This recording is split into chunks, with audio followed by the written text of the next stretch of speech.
Good afternoon, everyone, and welcome. We're so glad that you joined us today. And we actually have some people from New York, from near Columbia University. So we're so glad that you took the time to find this event and be here. So thank you so much. My name is Alice Cameron, and I'm the Director of Operations at the Aquinas Center. The Aquinas Center is the Catholic Intellectual Center housed here at Candler School of Theology, and we provide Catholic community programs that invite ecumenical conversations and dialogue while fostering our faith. The Aquinas Center is really proud to present these major Catholic speaker events. There are two events this year. Today's event centered on Catholic social teaching, and then tomorrow's evening lecture event. So we hope you'll come back for the second event tomorrow evening. Today's conversation is entitled Towards a Politics of Communion, Catholic Social Teaching in Dark Times. And I'm thrilled to introduce today's speakers. Dr. Susan Reynolds is Assistant Professor of Catholic Studies and serves as the Interim Director of Catholic Studies at Candler School of Theology. Dr. Reynolds' research examines the intersection of ecclesiology and lived Catholicism in the context of diversity, marginality, and suffering. Her work has also examined public ritual, urban Catholic practice, migration, motherhood, and the Catholic clergy sexual abuse crisis. Her book, People Get Ready, Ritual, Solidarity, and Lived Ecclesiology in Catholic Roxbury is fabulous, and I can't say enough, you should check it out.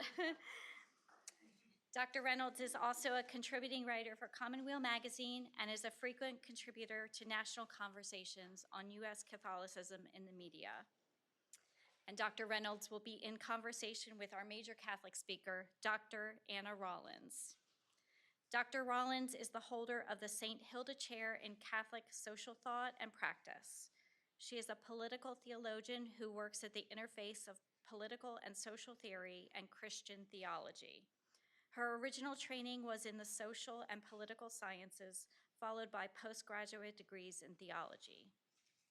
These interests coincided with research over the last 15 years in two other areas: the study of forced migration and the ethics of migration, and the tradition of Catholic social teaching. She has published in all of these areas. And today's conversation is focused on her publication entitled Towards a Politics of Communion, Catholic Social Teaching in Dark Times. Please join me in warmly welcoming Dr. Susan Reynolds and Dr. Anna Rowlands.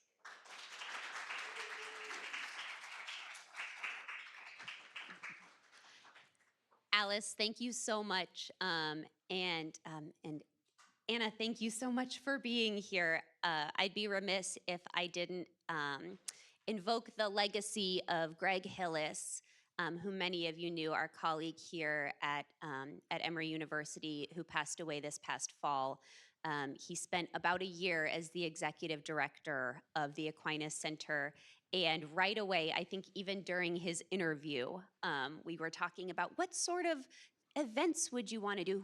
Who are speakers you would love to bring to Candler? And you were the first name, I think, on his list. He was supposed to be sitting where I'm sitting today, so I feel really honored to step in for him, and just so delighted that we're able to continue the work that he really felt passionate about doing, drawing together folks from all over, from campus, faculty, students, community members, around conversations that are timely and important and deeply theological. I'm also thrilled because I think, as I said in a review that I wrote of your book in Scottish Journal of Theology, Towards a Politics of Communion is the best book on Catholic social teaching I have ever read, and I couldn't be happier that you're here with us today. So Candler is a richly ecumenical community. It's a Methodist seminary, but welcomes a student body that is interfaith, interreligious, and from across the sort of Christian spectrum.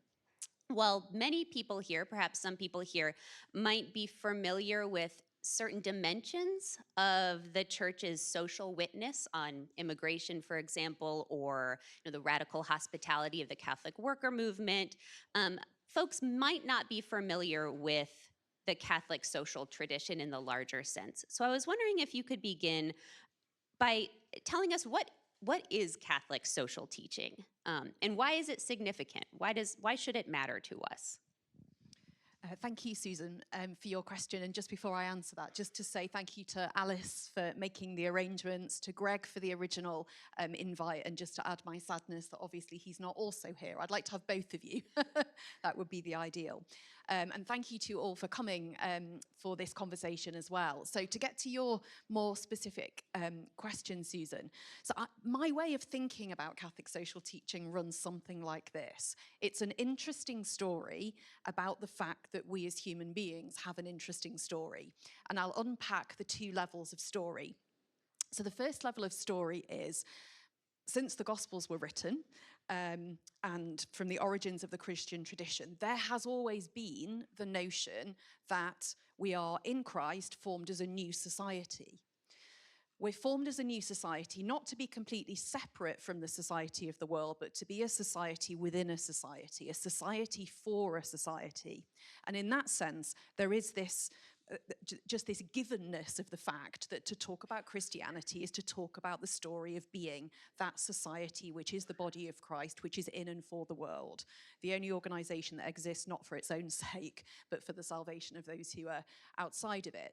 So Catholic social teaching, in a sense, is the modern Pope's way of telling us in a new way that old story.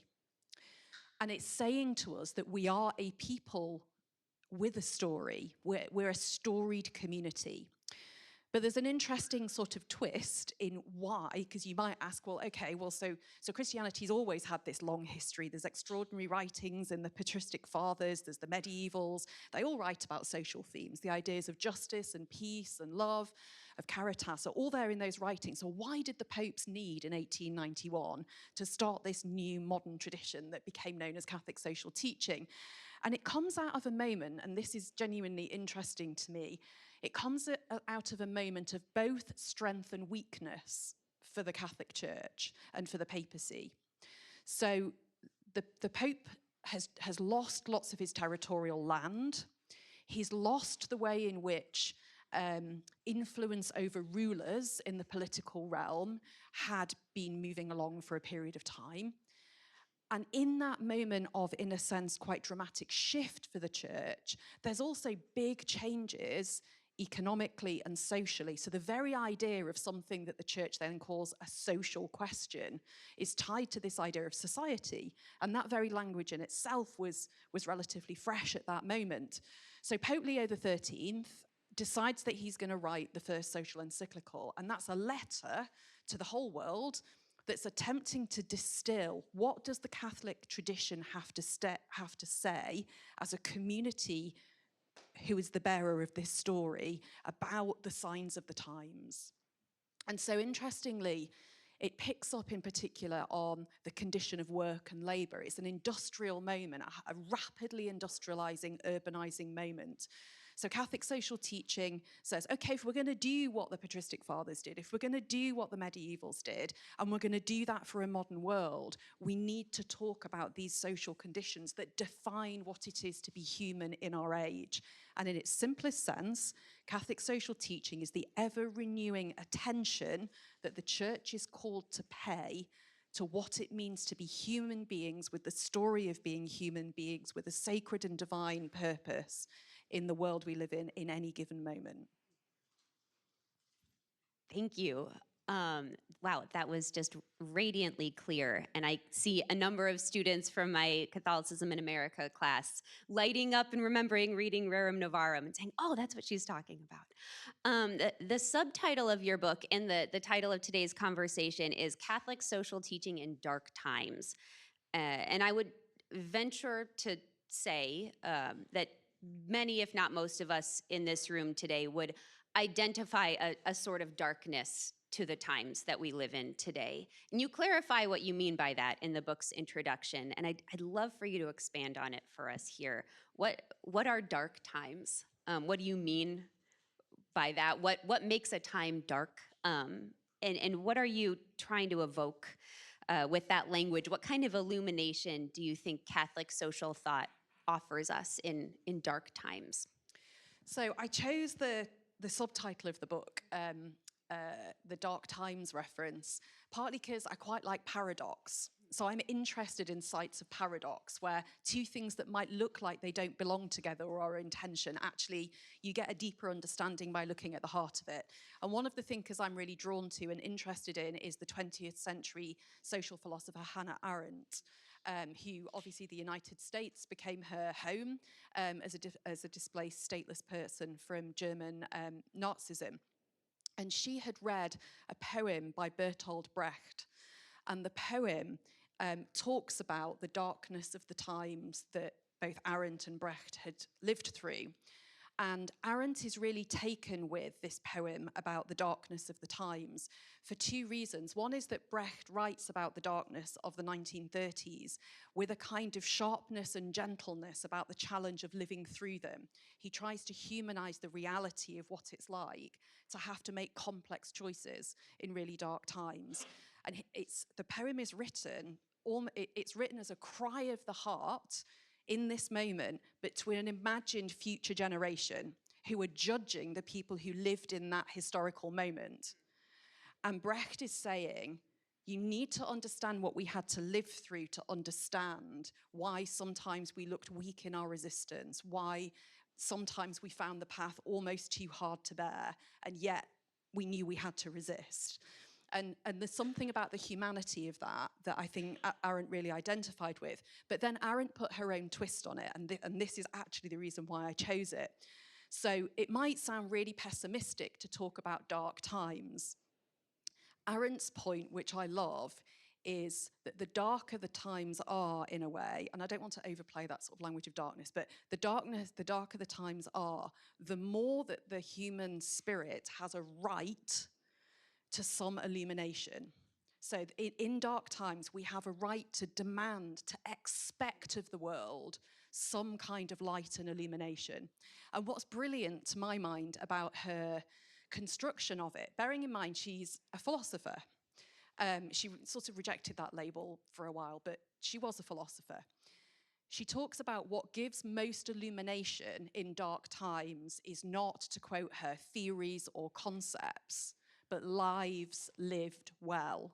So what illuminates in the dark times is the light of those who have a capacity to show a way, to live in contradiction, literally to speak against, to live against, and to do that with others in community.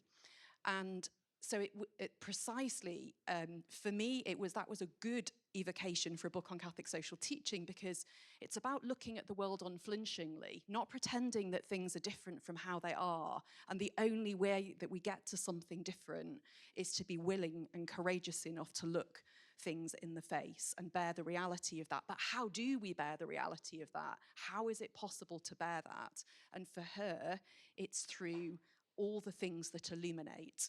And for me, that's the Christian tradition in its fullness and the living, breathing, solidaristic Christian community.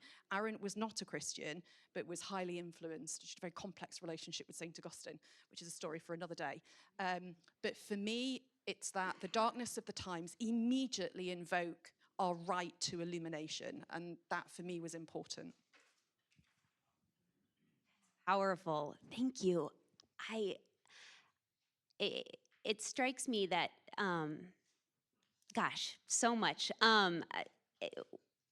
I'd love to hear you say more about that vision toward which we strive. A notion that you really illuminate in your book is this idea of the common good. And the idea of the common good is something that's in some way at the root of so much social thinking in the Christian tradition. Like so many ethical terms, that notion of the common good sounds straightforward, right, at first blush, but then the more we dig in, the more we realize how splintered our understandings of it actually are. One thing that I really appreciate about your book is that you don't sort of force a sense of cohesiveness or continuity upon what is really, as you've already articulated, a very kind of evolving multi-vocal tradition. And you do this really brilliantly, I think, with your discussion of the common good. So what's complicated about invoking the common good in a moment of not just plurality, but real polarization and tension? Can we still speak of the common good in a meaningful way, and strive toward that good in a meaningful way in a moment in which it seems like we can barely agree on what color the sky is? Yeah, I mean, so my basic answer is it becomes all the more important to talk about it in a moment like this, whilst not underestimating in any way the sheer difficulty. So it is both absolutely necessary and can seem impossible simultaneously. And it's, again, how you live with that productive tension between those things. I think it's worth remembering the history a little bit of where Christian common good thinking comes from, because I think that can help us to think about the common good in a less like the common good is a seminar room where what we should spend the next hour doing is basically working out if we can all agree on the same vision of the common good, and then we sort of go out and we apply it to the world, because life is not like a seminar room. So seminar rooms are good, but life is not in general like a seminar room. So it's worth I think the slight danger is that what's happened to us through Enlightenment modernity, and a certain version of liberalism, without being horrible about liberalism, but just descriptively, is that liberalism wanted to take off the table the question of substantive goods. So what we do to have a common good conversation is we largely try to find places of negotiated common interest. So the common good comes to mean, okay, so Susan, what kind of economy would you want to live in? And what kind of housing system seems like it could function well? And where do we find the points of consensus? So it's the language of consensus, self-interest, and out of that you can basically build some kind of social contract. Now, that's one version of how modernity has tended to do common good conversations. That looks quite difficult to do right now, for a variety of reasons. But the Christian tradition has never really seen the common good in solely those terms. So it doesn't reject the idea that the common good involves a politics of negotiation. It does, but it starts somewhere else. So my very sort of potted arc for thinking about Christian common good thinking would be A, the idea of the common good is not a Christian invention. It's a Christian adaptation, as it were. We take and adopt and adapt common good thinking. So it's not, we didn't invent it, we inherit it, and what the early church does is it produces a brilliant, enfleshed, Christological version of the common good. So what happens with Greek common good thinking, I mean, Roman law tradition is another question, but Greek common good thinking is it comes into the early Christian tradition, and in a sense, what's really interesting is to see that the early church says, look, if you're confused about what the common good might mean, you could try reading Matthew 25. And that's quite helpful, because that kind of tells you that you tend to the body of the commons by feeding the hungry, clothing the naked, visiting the prisoner, care for the stranger and the exile.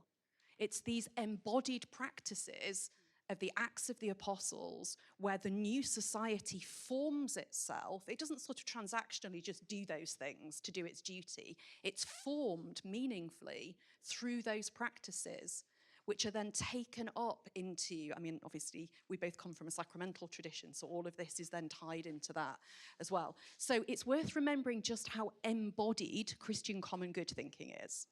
If you feel really stressed and you're not sure what enacting the common good might look like, go read Matthew 25.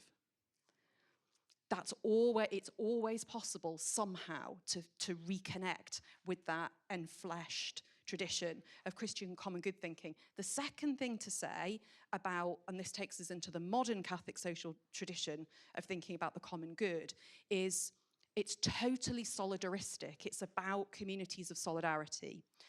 And this is what makes it tricky right now, in my view. It's not because we can't get the seminar room version of it right. It's because the Catholic social teaching tradition says that the common good is possible to attain only together, by each of us acting to form a body of people, a community of communities who are capable of thinking about the moral and material needs of their neighbours, and assuming that loving your neighbour means a willingness to meet the moral and material needs of your neighbour and to do so with others in community. And you only get to the common good if you're able to act together for justice, in love, looking suffering and injustice in the face first before you dare utter the words love and justice. And a community with the capacity to do that is what a bleeding world needs.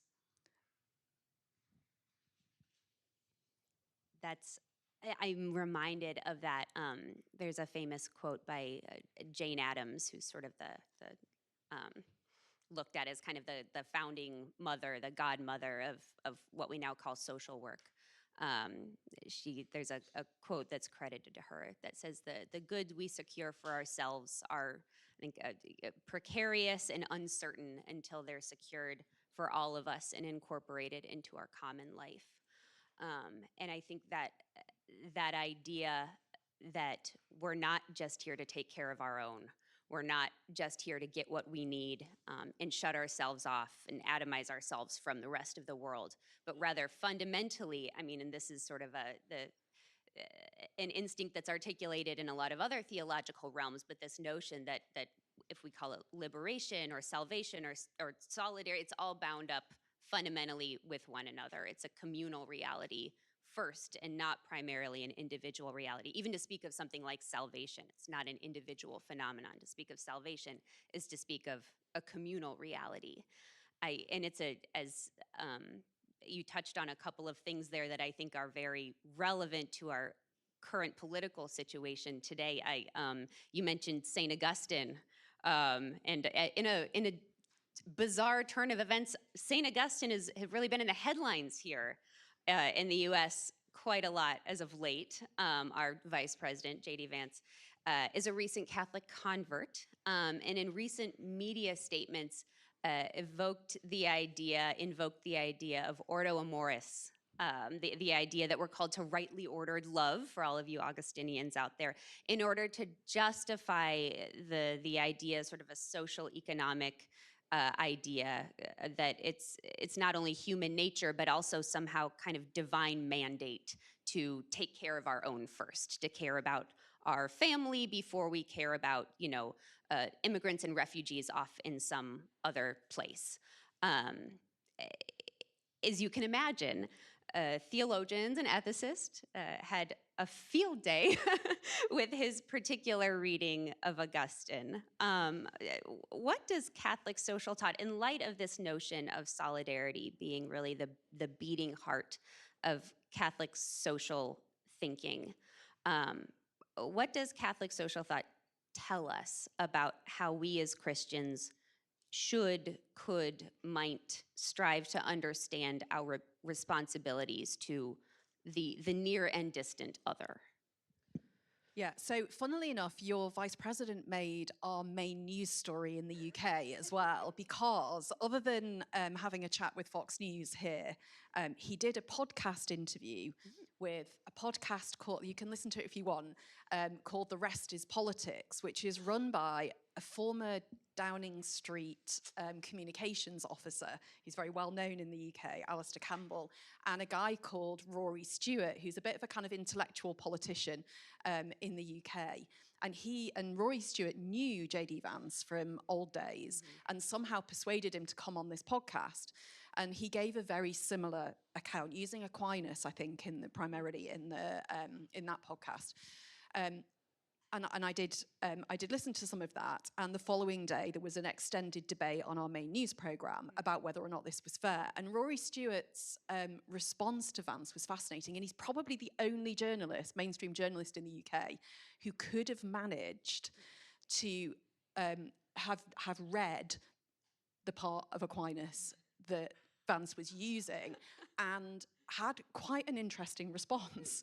Now, I have problems with both his response and Vance, so this is not to set Rory Stewart up as the answer to this, but it is interesting to hear the simplicity of his response to Vance as a lead into what you might say. So Rory Stewart said in response to the, look, because basically what he said on the podcast is America first means this is an old Christian idea, and it means priority to your immediate family, your nation, and then kind of, if there's spare capacity, then maybe others. But basically, this is a legitimate Christian notion, America first. And having discussed the parts of Aquinas they were discussing, Rory Stewart's response was then to say, you know, this is really confusing to me because I always thought that the thing that made Christianity radical, as opposed to the worldviews that dominated at the time when Christianity was nascent, was the very fact that it said that we had unconditional obligations towards others. So the radical heart of Christianity was precisely not that it simply said, you have an obligation to somebody who is not part of your ethnic group, who is not part of your immediate family. And that was the radicality of Christianity's challenge in the person of Jesus. Am I reading the Gospels wrong?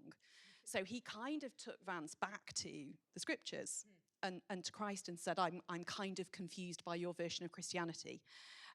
So that was a kind of interesting response in itself. But I think that where Catholic social teaching would have an interesting and productive conversation with your vice president, if he were in the mood for it, is precisely around this notion of Christian love and what Christian love is.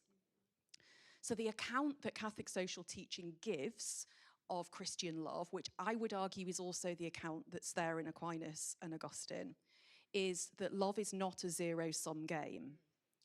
So love is expanded. To use, I think, Aquinas' term, it dilutes the heart. So your capacity to love your own children, which is a totally natural, anybody who's given birth, which I certainly have, and I know you have, Susan, you know, I cannot help, however annoying my children are, I cannot help but love them, infuriatingly at times. But anyway, so the point is that that's a completely natural thing that we should want to do, and there's no diminution of that. But in the practice of loving rightly and loving well, love expands. And it's the capacity of that love, in a sense, to find connection with the true and deep needs and beauty and gifts of others. And it troubles me a little bit when the whole debate is constructed about the other as the needy person. As if the other person is simply the passive recipient of what we have to give. And the debate is just, do we give it them or not? What kind of moral debate is that in Christian terms? Like, that needs blowing apart. So my sense is that, yeah, sure, there's a really detailed answer in Catholic social teaching as to what your duty to the other, the neighbour, including through things like international aid, which is a major point of discussion and debate in Catholic social teaching across many encyclicals, duty towards migration, and the responsibility towards migrants is one of the major themes of Catholic social teaching that actually predates the beginning of the social encyclicals, and all of it is orientated towards this understanding of the tie between loving God, loving neighbour, and loving yourself, and the inalienable connection between those practices as forming us in a practice of the dilution of the heart. That is really, thank you for that. And that's so powerful. And I love that language of the dilution of the heart, this idea that if we're loving rightly, right? If we're doing this right, then rather than putting us in a position to say, oh, I love you 3 daughters of mine so much that I have no love for anyone else. Rather, it propels you outward in this sort of, and Pope Francis talks about this a lot too, this idea of a church that goes out. We should be pushed out toward the world by the love that we experience in our homes, in our communities. And if that pushing doesn't happen, then perhaps we need to look in some way at how our loving is going within our near spaces. I think that's exactly right. And I think the other category mistake we make is to think of love in this kind of scarcity model as you're describing. And my worry is that so much of our social, political and economic landscape is dominated by a notion of scarcity and fears about scarcity. And love is the one thing that doesn't have to be scarce, or one of. So actually, Catholic social teaching chooses an abundance language in line with Aquinas, in line with Augustine, in line with the Gospels. And that's the common good. Just to go back to the common good stuff for a minute, again, one of the distinguishing features of a Christian account of the common good is precisely that it's a notion of something that multiplies with practice. You can't use up the common good. It's not a product, it's not a commodity. And the danger is when we think morally so much in terms of commodity, we think scarcity and abundance, but in the wrong kind of register. So the common good increases with our orientation towards its growth. That's how it increases. And there is no limit to the extent to which that kind of love can grow. And that should be the framework that we're using, which doesn't take us out from sharp questions about real political realities. But that's precisely where common good thinking, and just back to 1 second to your question about what makes common good thinking difficult. The danger is if what you want is a worldview that says, okay, what I need is like a 3-point plan where I know who to prioritize and I follow this flowchart and then I'm done. Okay, and thank God, because the world seems so confusing till I knew that and someone told me that. But, you know, but I also have sympathy for why people are so existentially exhausted that that's what they go for. Okay, and so I don't want to be heard to be mocking it because I'm not. I don't wish to. But the reality is, none of us can escape from the reality that we have to be formed to make actual moral decisions in person with other persons. It's the prudential judgment side of Aquinas that's missing from what Vance says. And we cannot relinquish we can't simply lay down the responsibility and the agony, let's face it, of prudential judgment. And the common good takes us right into that territory of prudential judgment, of having to make actual judgments. This person, that system, this allocation, we have to make actual concrete decisions, but it forms us in a mentality and a mindset. And that's why I was saying at the beginning, above all else, Catholic social teaching is a story. It sets your moral imagination and it asks you, what are the stories you have been told and that you hear? What are the circulating stories and what do you think of them as moral imaginations that you could inhabit? Do you want to inhabit that moral universe? And that, for me, the storied quality of it is what keeps me human, I think. And I think, you know, it challenges all those categories of scarcity and zero-sum game and, yeah. Thank you for that answer. I would love to invite you to maybe illustrate that idea even more concretely by talking about some of the work that you've done on immigration. You've done a lot of scholarship on migration, on the church's teaching on migration, on social thought on migration. Here at Candler, when I teach Catholicism in America, I teach it through the lens of migration, broadly speaking. We have many students here and faculty here for whom migration is really a primary locus of concern, and I would say for myself as well. And thinking about that notion of story too, I think in the United States in particular, immigration is a notion that we attach stories to, whether that's the story of our family's migration or forced migration. And with those stories are always, not always, but sometimes often a kind of a moral judgment or a value judgment. They did it the right way, they did it the wrong way. My family came here the right way, but these people are coming here the wrong way. We could unpack that for days, but you know, the stories about who migrants are today, stories about the rest of the world, stories about who America is, symbols, right? The Statue of Liberty and Ellis Island, and right, like, so there's the reality of migration. I used to live in Brownsville, Texas, in the southernmost tip of Texas, literally right on the border. In 2009, I saw from my front yard, the border wall, the last of the Bush era border wall, being constructed a quarter mile in from my house. And it was like a different story on top of another story. I'll never forget that image of a wall where there was not a wall before. That was an image for me that propelled me to theological study because it was just so jarring. And I've returned to the Rio Grande Valley a number of times, and today the stories about who immigrants are, what's happening, it's so different there than it is in the rest of the country too, because we have the stories here, and then you go to the border, you go to the valley, you go to Mexico, and the story on the ground is very different than the story that we have used as the basis of our moral conditioning. So tell us about your work on migration and help us to think as Christians. Give us some touchstones, or sort of where do you see the conversation going wrong? And what are some things that we might sort of hold with us as we try to work out our complicated feelings about what's happening with migration in this country? Migration policy, I should say. Yeah. So I'll answer that probably. Mhm. You talk about stories. I'll start with the story of how I became involved in doing immigration work. I had no intention. I'm the child of grandparental migrants myself, from Ireland to the UK, of what would now be called horribly low-skilled economic migrants. My grandparents were very highly skilled as far as I was concerned. There were things they could do I cannot do, embarrassingly, despite the fact I would now be seen as high-skilled. But my own involvement in immigration issues came when I was trying to do some other academic work, and I was teaching in a ministerial training setting for Anglican priests in the UK.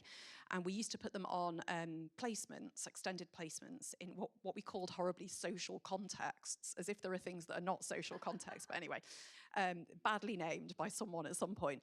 And I had felt very strongly, because we had an immigration removal centre, immigration detention centre, just on the edge of Cambridge in the UK, which was where I was living at the time. And I thought that that would be a good context for my students to learn something more who were preparing for ministry. And bearing in mind, this was now 24 or so years ago. So migration was not yet polling in the UK as a top political issue, but within 5 years it was. And it still broadly is. It rises and falls a bit, but for us it is also still a major kind of headline political issue. So I put myself on a placement in the immigration detention facility, because I thought if I was going to expect it of my students, I should be willing to do it myself. So I went, and it's probably the single most life-changing thing I have ever done.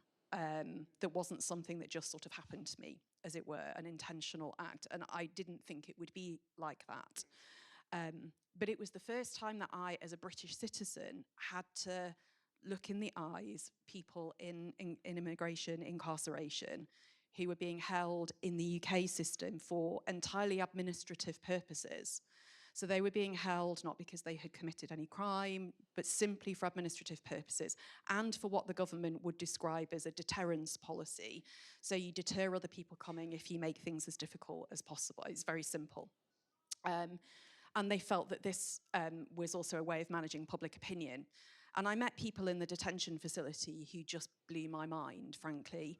And I started to recognize something about the nation state that I lived in that I had not understood before. There's a reason why immigration detention facilities, at least in the UK, are in hidden places without any signs, so that the state itself, it wants to highlight in its headlines what it's doing, and it doesn't want anyone to see the inside of those facilities or really know what happens. And I can only speak from my own context, because my work in immigration detention has been entirely in the UK. But several things struck me about that, which I think have wider parallels.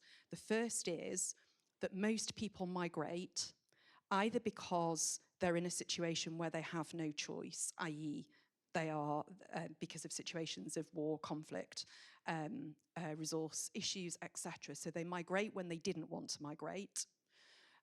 Or they migrate because they're seeking basic human goods, moral and material goods, that other people have ready access to, and they don't. And in both of those cases, people are largely on the move for reasons of being naturally human, of doing what human beings do, which is to seek goods. And sometimes those goods are economic goods. Sometimes they're ones of political membership, because in a world of nation states, you can't really survive without meaningful access to the life of a nation state of some kind.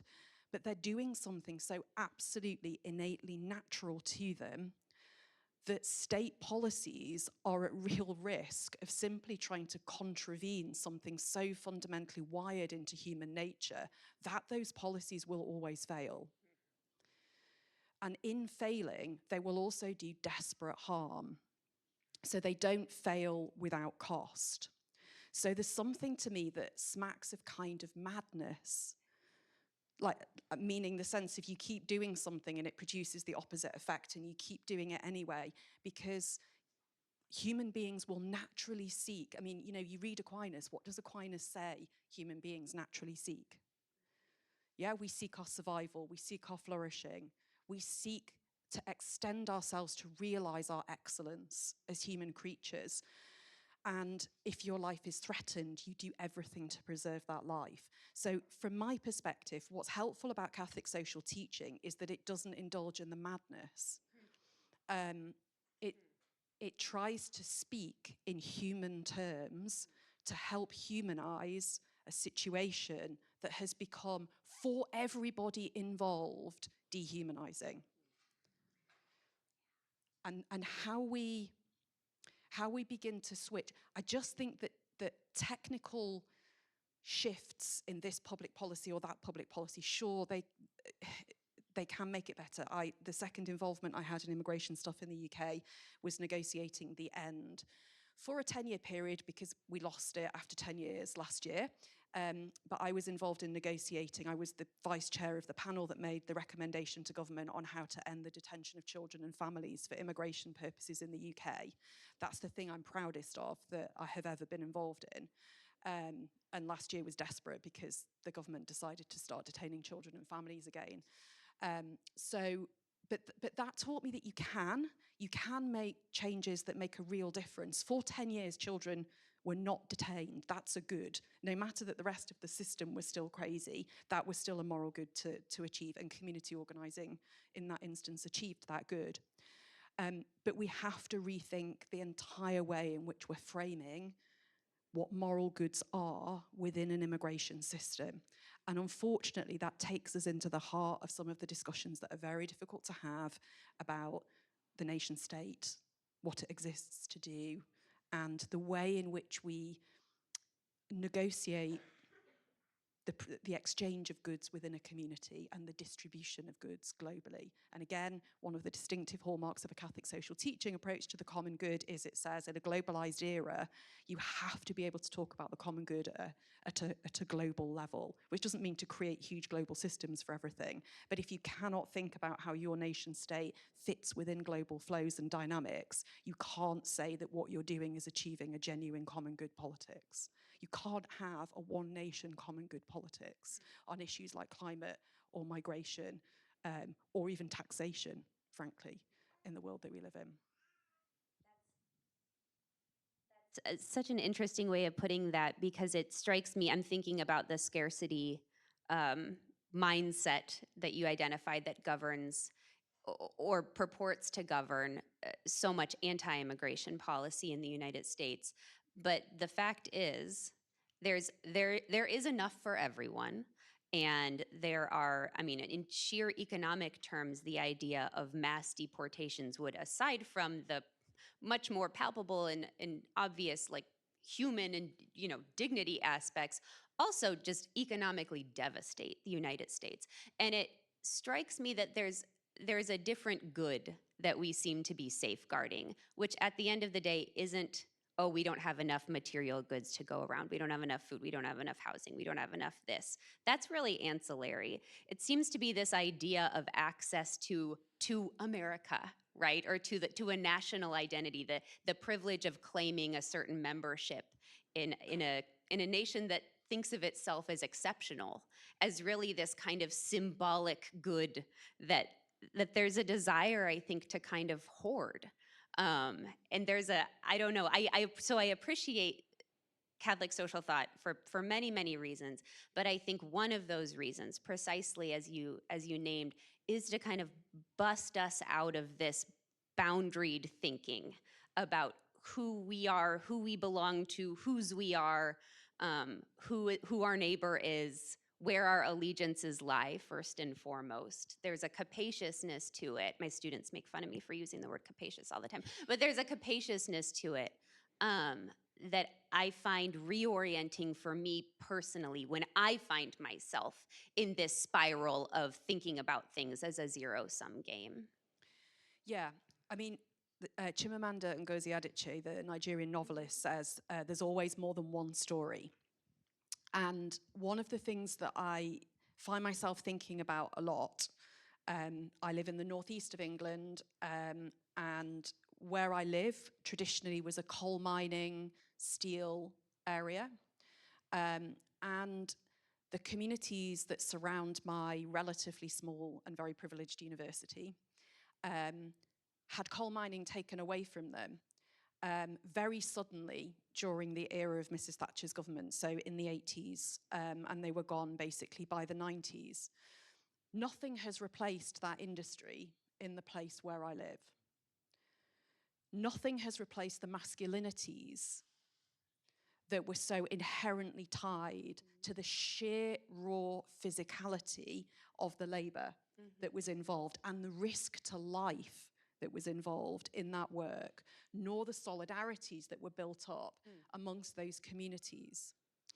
I work on the philosopher Simone Weil, who I'm sort of attempting to write a book on at the moment, her and Hannah Arendt, and another woman philosopher.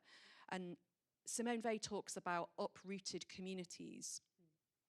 And she believes that the most uprooting force in modernity is our relationship to work and labour and the economic system that we live in. And she, by the way, she thought there were lots of interesting things about Karl Marx, but she wasn't Marxist. So just to differentiate her critique of industrial economies from Marx or communism. And what's interesting is she says, uprooted people uproot others. So if you live in a landscape where you have communities without hope, with a strong sense of shame, who previously had a strong sense of pride, who feel that they have little hope for themselves, in my context, that community voted strongly for Brexit. And it's because they felt that it gave them back a sense of national sovereignty. It gave them a sense of pride that they remembered and they had lost. And they believed, sometimes in desperation, that it would give them opportunities for trade and economic life that would bring with it renewal, where other post-industrial strategies had no ideas, had nothing literally to offer them. You have to have things to offer to post-industrial communities to bring them hope and purpose. And we need what Simone Weil would call a spirituality of work, that we understand the work that we do connected to some deep sense of meaning and purpose. And if you have communities without that, how do you say to people, give from what you yourself have feel starved of?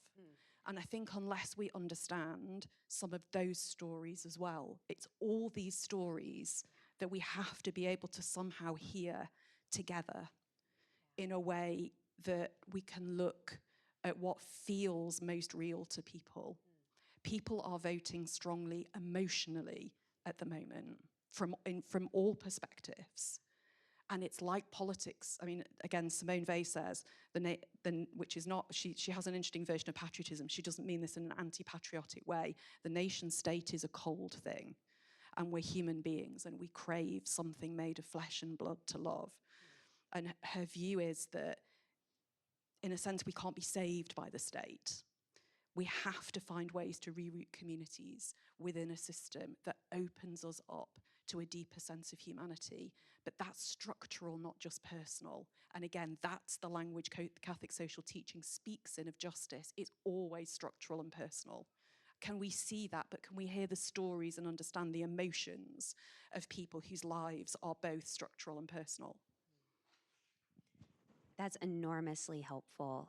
I have one final question for you before we open it up to questions from the folks gathered here. And you've sort of led us right to it. And I'd love to talk about hope.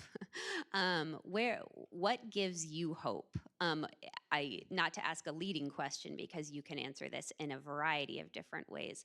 But as those who are planning to go to your lecture tomorrow night know, you have been one of the major contributors to the Synod on Synodality in the Catholic Church. And you've played a tremendous role, an incredibly important role in that process, and you've thought really deeply about synodality and the hope that the notion of synodality can bring to the church. So you can speak to that, or you can speak to something else completely different. But tell us where you seek and find hope today. Okay. First of all, hope is not optimism. So I'm not always optimistic, but I remain hopeful. I see hope as a duty and a responsibility. So I kind of refuse not to be hopeful, without saying that I'm often very pessimistic at the moment, but I do remain hopeful. And I go back to the Hannah Arendt thing at the beginning, which is lives that illuminate. Not concepts or theories, which is strange because I spend most of my day working on concepts and theories, so I probably need to kind of revise my life plan. But it's the capacity of people to live courageous, beautiful lives, and we can only do that together because we are social, interdependent creatures. And no one can take on the weight of this moment on their own shoulders and fix it and solve it. It can only be done by rebuilding out of the heart of broken, hurting communities. The synod is interesting because it does have parallels, both at the more conceptual level, but also sort of practically. And tomorrow night's lecture is on the synod. It's not on any of this other stuff. Although there is one point of connection. What's interesting about the synod is people came to Rome assuming that, as one commentator put it to me, there was a Marxist plan to change the church. I didn't meet any Marxists in Rome. I was quite disappointed, actually. I didn't meet any Marxists in Rome. I met people with very different versions of the church. Revolutionary. I don't know. Yeah, I know, imagine Marxists in Rome. But there was serious distrust amongst different constituencies who believed that the synod was going to do something to the church in a way that they did not consent to or feel part of. And many people saw it as an active danger in that sense. So it was quite interesting because for me, lots of the attitudes towards the synod paralleled our social and political moment of distrust and polarization. The church is always partly a mirror to society. In a way we can't not be, but we have to also be a counterculture and a sign and a witness. So what was really interesting was to see that one of the main tangible outputs of the synod was that people overcame much of that mutual suspicion through encounter. And, Pope Francis has talked till he's blue in the face about encounter as the message of his papacy. And that's kind of what the synod lived. Timothy Ratcliffe, who was the preacher, one of the two retreat leaders or preachers for the synod, at the very beginning said to us, watch out. He said, the world out there, the media, the journalists, they're desperate to know that you've all fallen out with each other or that you've ordained women overnight. This is what they want to know. And what will happen, he says, is I predict we'll leave at the end and they'll say, and what did the synod achieve? And you'll say, I came to Rome and I made some new friends. And they'll say, you spent 3 years making new friends. What a complete waste. And you'll say to them, no, this is a vision of Christian friendship and it changes the world. And that capacity to genuinely believe that, not to be cynical about it or worldly about it, but to believe that Christian friendship has the capacity to grow from a tiny group of disciples and apostles to something that now exists across the face of the world and saves lives. The capacity to really believe that, A, gives me hope, and actually it is the animating vision of the synod. Mission for the sake of a bleeding world, a church healthy on the inside, giving itself, pouring itself out for the salvation of the world. That whether you're optimistic or pessimistic, it doesn't matter. That's the reality of the vision that we're called to inhabit, and we can only do it together, and we can only do it in a spirit of genuine, attentive, non-cynical openness to others. Thank you. What questions do you all have? I'm going to pass the mic to Alice here, and she can mic you so that everyone can hear you. What questions do you have for Dr. Rowlands?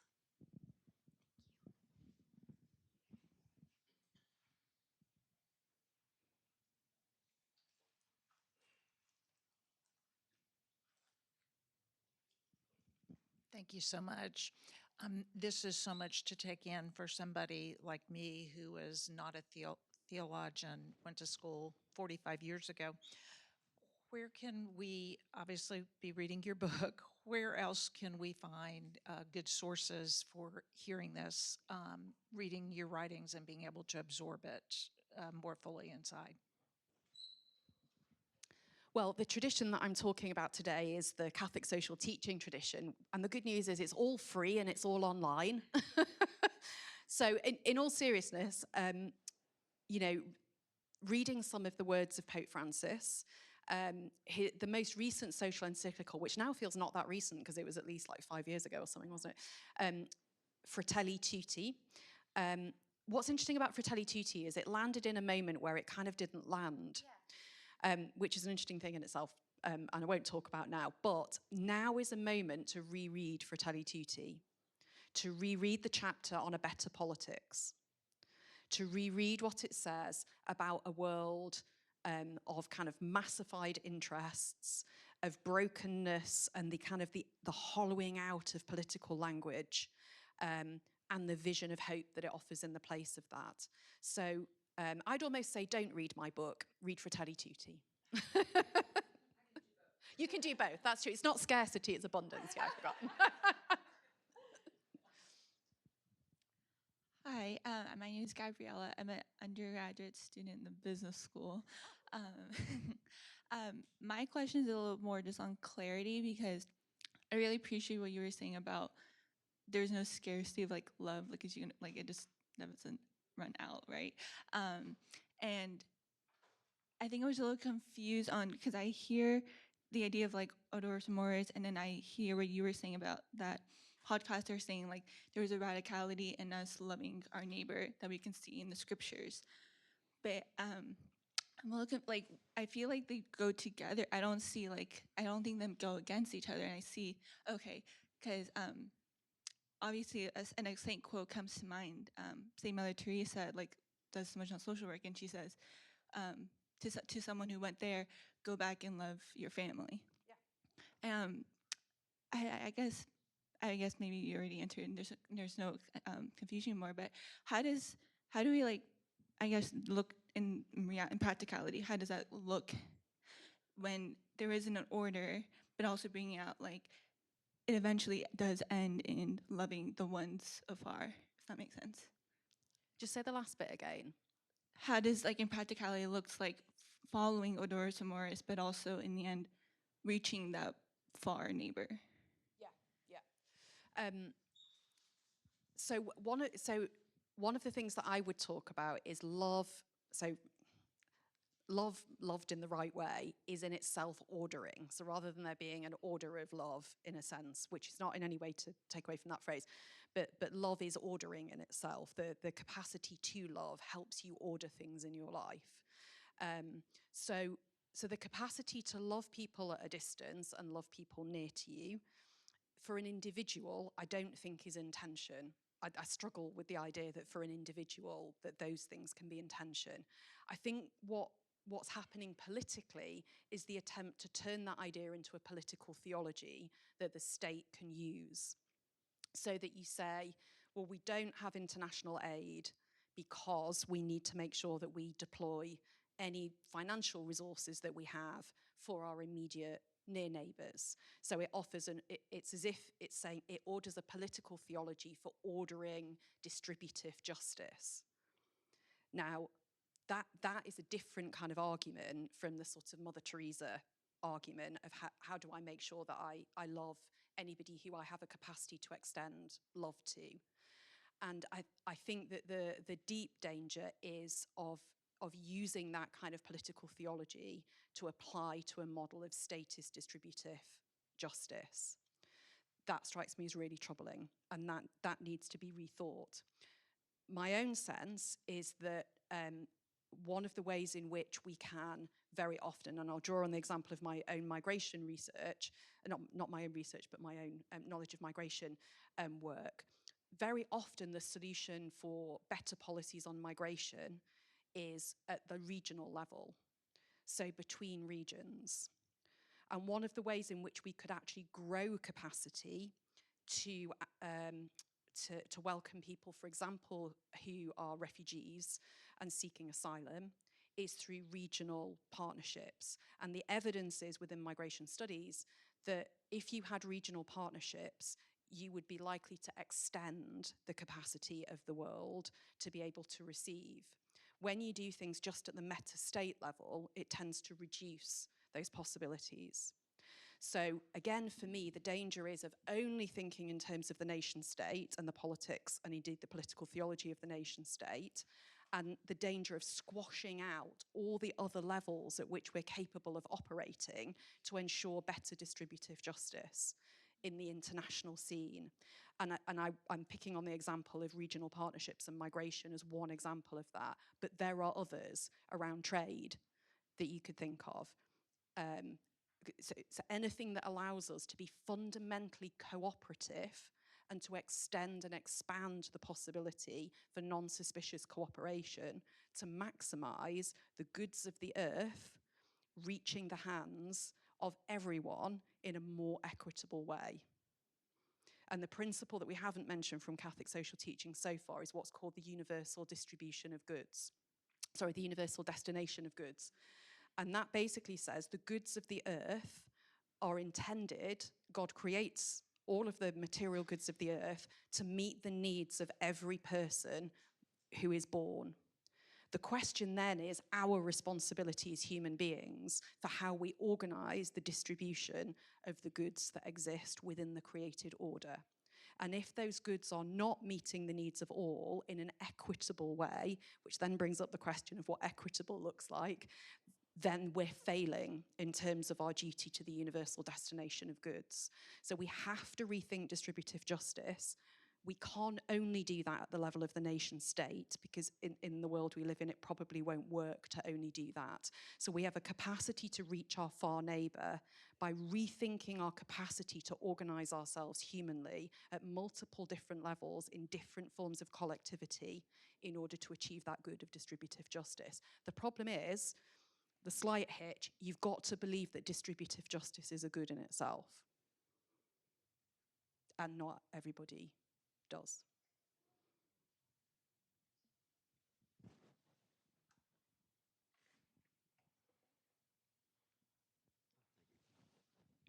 Thank you so much.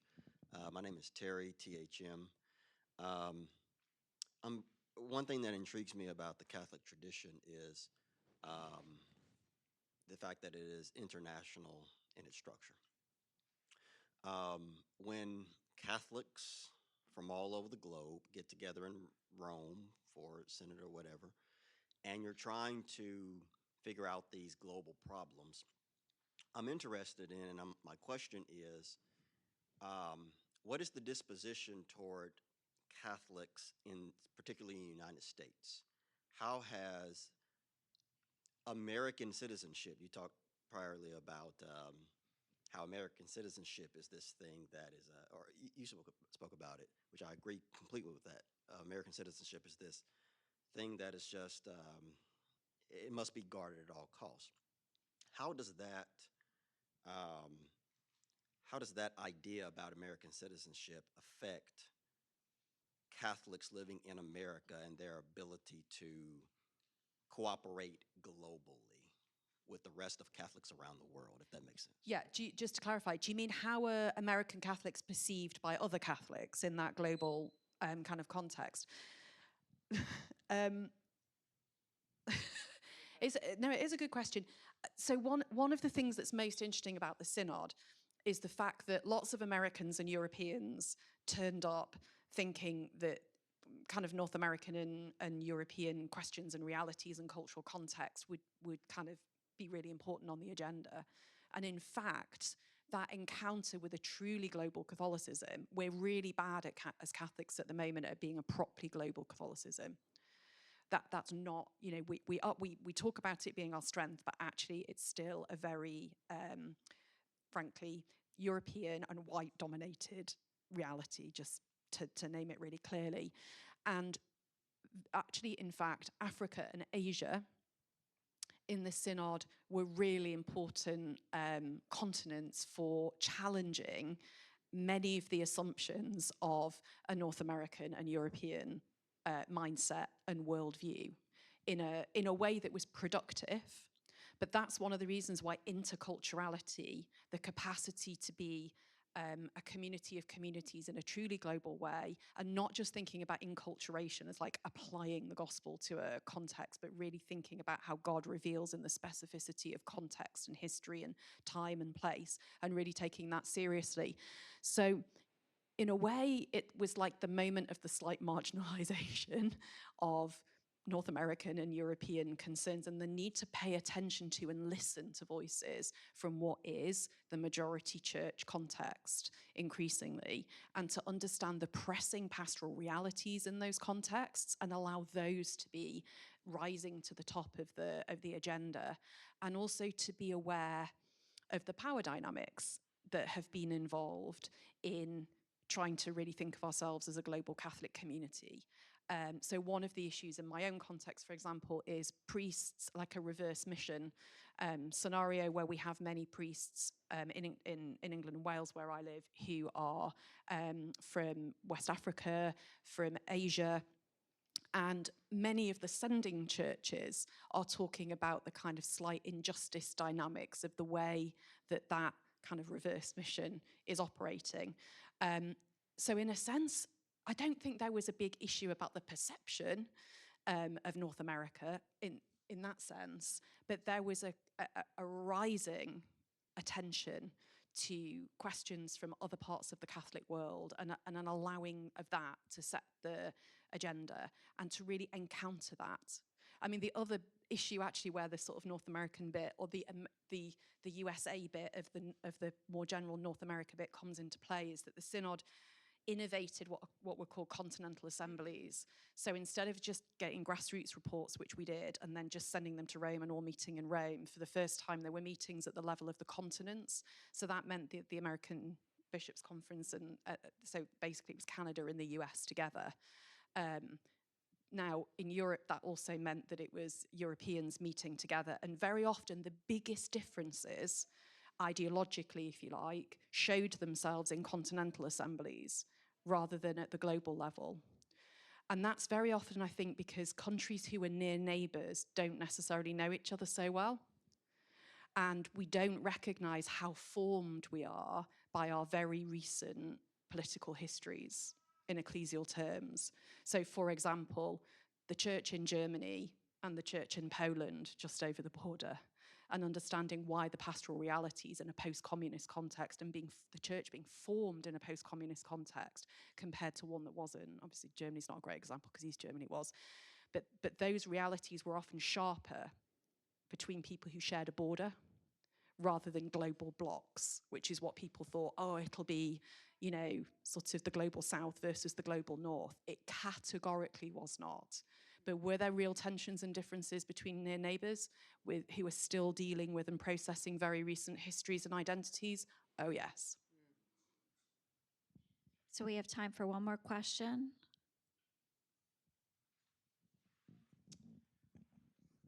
How can I and other people in this country feel hopeful about our church when we read statements that the bishops have written, which for us, well, speaking for myself, don't address issues in ways that are honest and maybe thorough enough? How can I be hopeful about my church in my country? First of all, talk to your bishops. One of the, in all seriousness, and I don't mean this glibly, one of the things that I was most struck by in the synod process was the isolation of bishops. If you read the synod document, and I recognise most people in this room will have not have read the final document of the synod, but I encourage you to do so. It tries to place the bishop back amongst the people of God, with a clear understanding that the discernment of bishops, i.e. what they say publicly, needs to be formed and shaped with an understanding that they are in consultation with and in relationship with the people who they shepherd and are amongst. That's what the synod document says. So we have a long way to go, and my own honest view is that we have a church that is hurting in many ways, just as we, at the same time, that we have a society that's hurting in many ways. And so if you are both a citizen and a Christian, you're doing like double duty of community building, and that's how it is. But whether you feel represented by the statement or not, it's important to talk about that. And again, the message of the synod is communities that talk to each other and listen, that de-weaponize and listen to each other. But also, there is stuff you can do.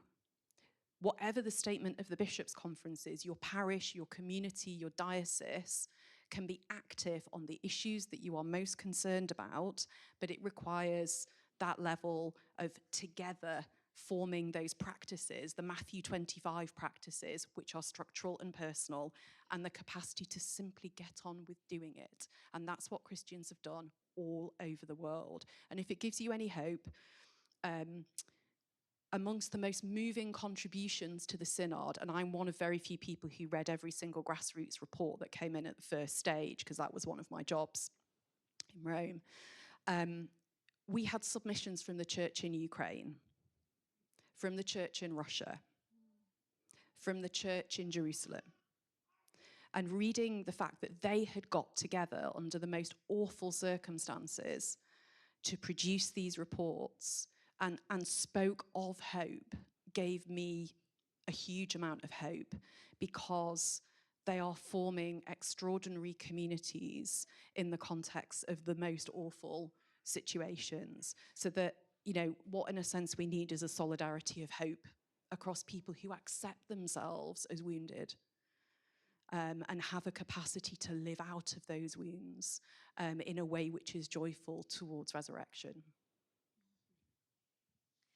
Well, thank you so much, Anna. That was an incredible event and such a timely conversation. And thank you, Susan. This was fabulous. So please join me in thanking them.